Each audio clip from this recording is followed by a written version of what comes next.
All right, admit it. You all have little pet peeves or habits that just drive your spouse nuts. Maybe you're like me and you can't stand it when people chomp and pop their gum. Doesn't that just drive you nuts?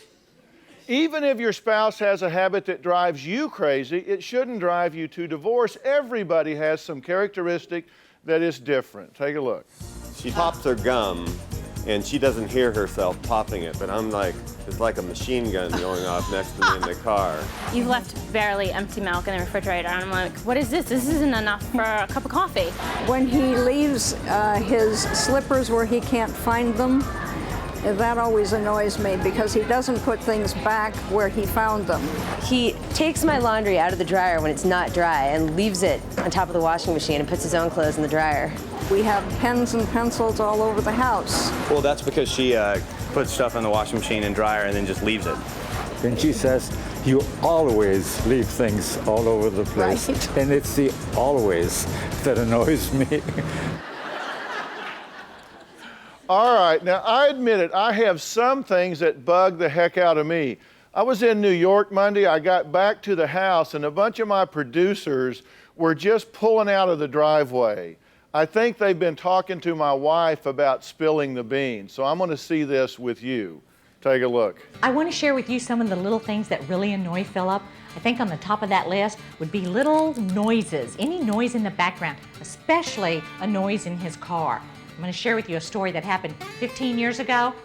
I remember it like it was yesterday. I'll use Jordan's car as an example. He worked all day trying to find the rattle in his car, couldn't do it, brought me outside and said, come with me, I think you can help me. So I did. I go out there, there is a towel laying behind the car.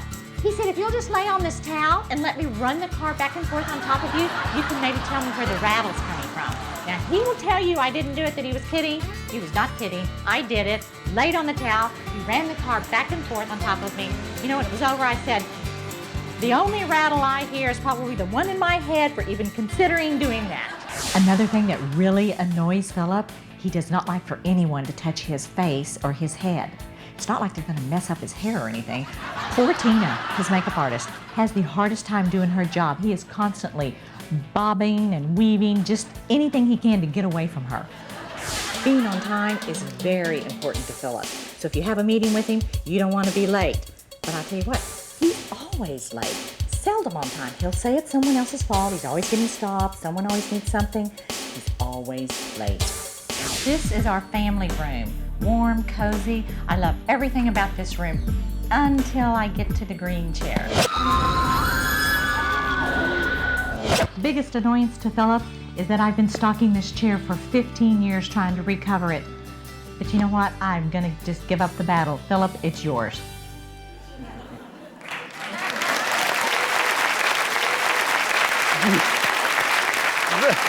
Look, that is such a crock. You did not lay under that car. Come here. Come here. You did not lay under that car. You did not lay under the car. She did not lay under the car. I laid under You that did not car. lay under. You had me do that. No, I know you did. I can prove you didn't. Because I shouldn't say this, but what you wouldn't fit under the car. I put you in the trunk. Oh, that's right. I put you in the. You want to apologize? No. That's right. I didn't lay under the car. You got in the trunk and you wouldn't even close He was the serious. lid. He wanted me to lay under that car, but I wouldn't do it. And so he said, would you at least sit in the trunk? I'll go really slow, and then so you can hear it. And so I did do that. I got in there. I had to hold the trunk lid open. I'm sitting there. He goes in he starts doing figure eights. And I'm like, that's right. Yeah. That's right. You said you'd go slow. He was going so fast. You want to I thought apologize? I'd fall out. No. You didn't lay under the car. I didn't lay under the car. That's National right. television. I didn't lay under the car. Tell the truth. Tell the truth. I didn't lay under the car, but I got in the trunk of that car. Thank you.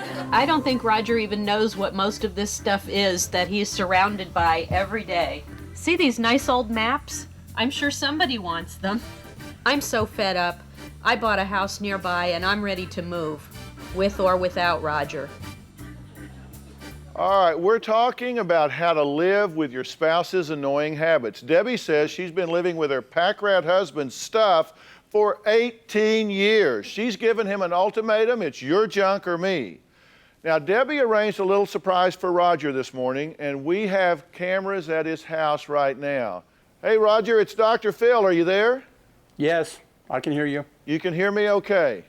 Yes. All right, so you didn't expect us this morning, did you? I expected something. I didn't know exactly what it was, but you knew you were getting set up? I knew I was set up. I knew that there was somebody going to be coming in because she was systematically making the house look worse.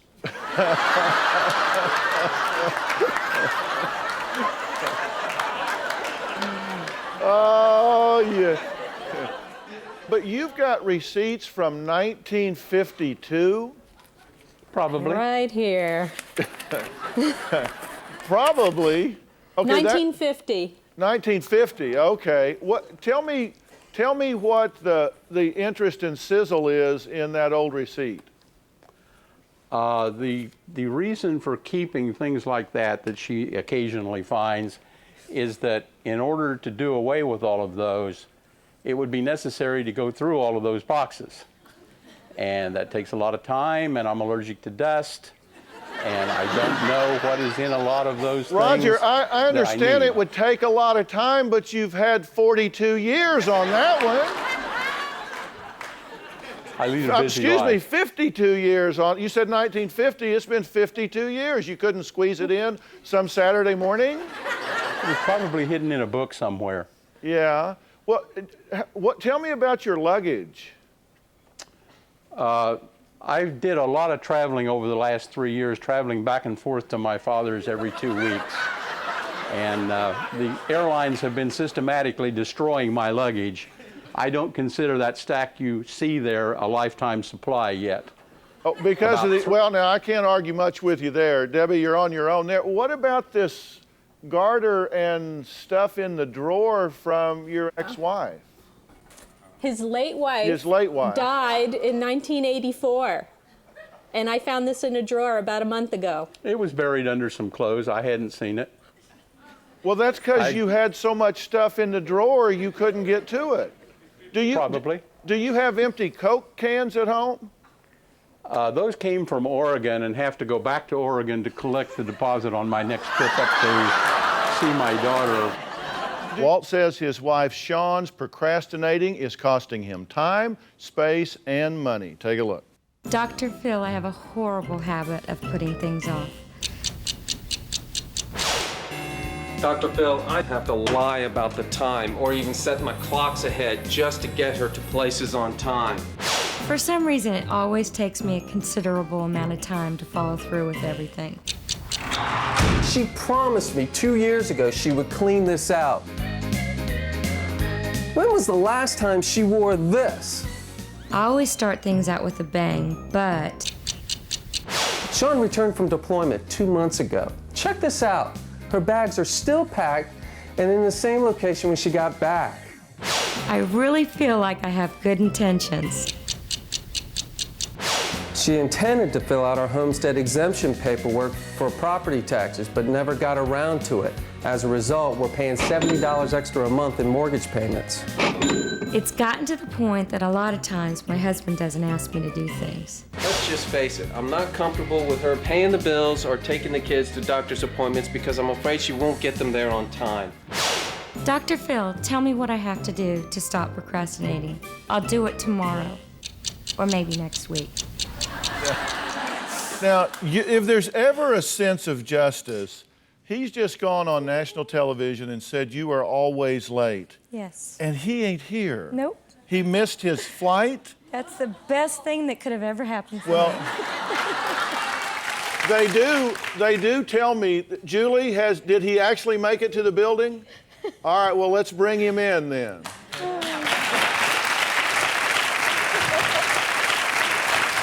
I'm here. Yeah. I didn't have someone to set my clocks. I'm sorry. Yeah.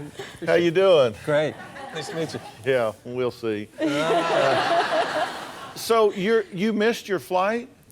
Yes, I did. And As a matter so of fact. they told me we had to like reroute you through Dallas, have you spend the night, take an early flight this morning, get you through traffic. So what's your story? I'm innocent. You weren't there. No, there was an accident. So the traffic was backed up, so. Yeah, there's an accident and you made it. All right, now, so this is driving you nuts because you do this occasionally. She does this all the time. Oh, yeah. All right, so what's up with this? It's something I've done my whole life. My mom says I'm going to be late for my own funeral. So Okay, but why? I mean, what's your self-analysis of this? I honestly can't tell you. I don't know whether I enjoy, spur of the moment, in just the nick of time stuff. I don't know really why I do it. I just know that I'm getting older, and it's harder to remember what I have to do at the last minute now. So that's why I know that I need help. Yeah. Yeah. Interestingly, I did a little math on a couple of things that we could just quantify.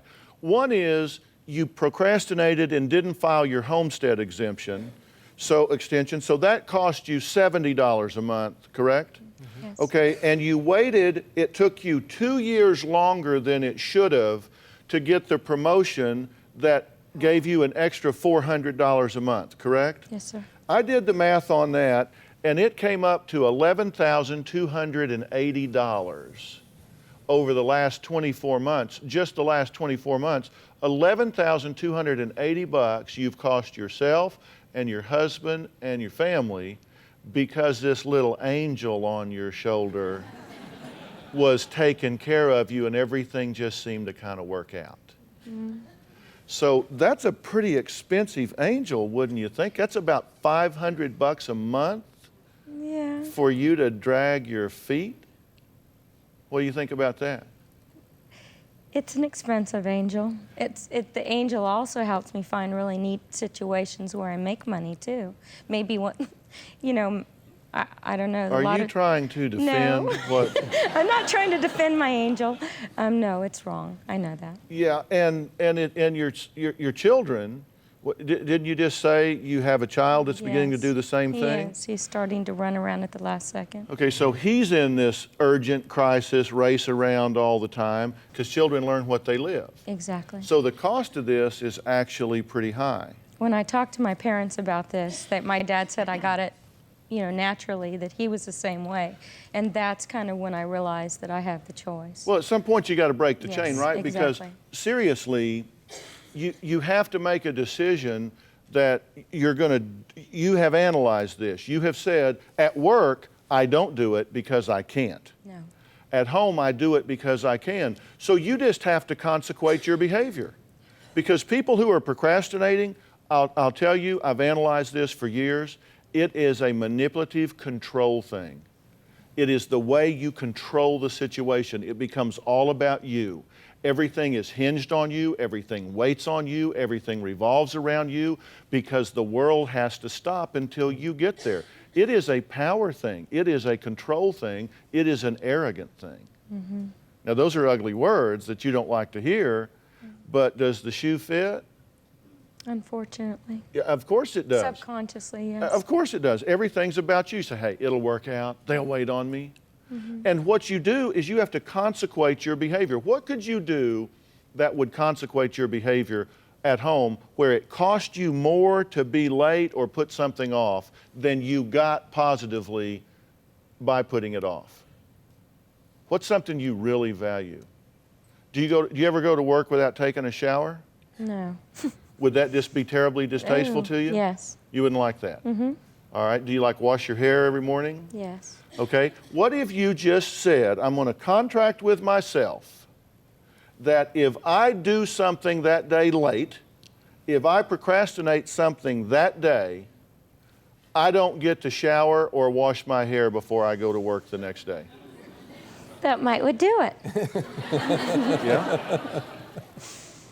What do you think? Oh. I know that's a penalty to you as well. Yeah.